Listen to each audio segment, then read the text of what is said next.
Absorbing context is important because every product manager has to work in context. That is, if we don't understand what our customers are doing and why they're doing it, if we don't understand what our business objectives are, if we don't understand how our engineers and designers work, then we're going to make a lot of decisions that don't make sense, and that's going to cause a lot of pain for the entire company. And on top of that, every product manager works in a different context. And so just because one of your peer product managers makes some decision doesn't necessarily mean that you should make the same one, because you're working in totally different situations. And so your first month is the absolute best time to start asking questions and to really get a lay of the land. I know that a lot of times people feel really weird about asking so many questions on their first month on the job because they're worried that, oh, well, I'm going to look like I have no idea what I'm doing, or, oh, I feel really dumb asking so many questions. That's not the case, because here's what happens if you don't ask questions now. If you ask later, then people are going to ask, why didn't you ask those questions earlier when you had the chance? And if you never ask, then you're not going to get critical information that you need to then make sure that you make the right decision.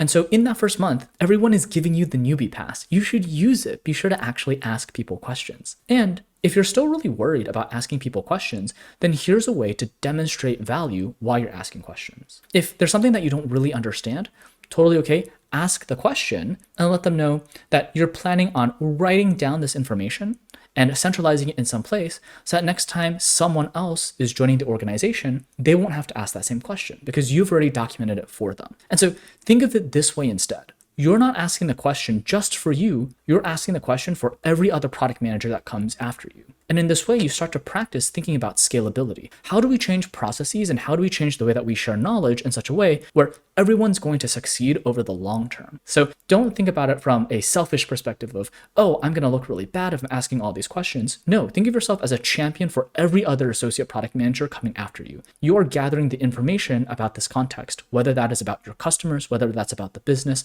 whether that's about engineers and designers, because there will be someone coming after you and they don't need to ask the same question again if you document it. So be courageous, ask that question because you will ramp up that way and you'll also enable others to ramp up even faster after you. And that's how you demonstrate that you can create large impact at scale.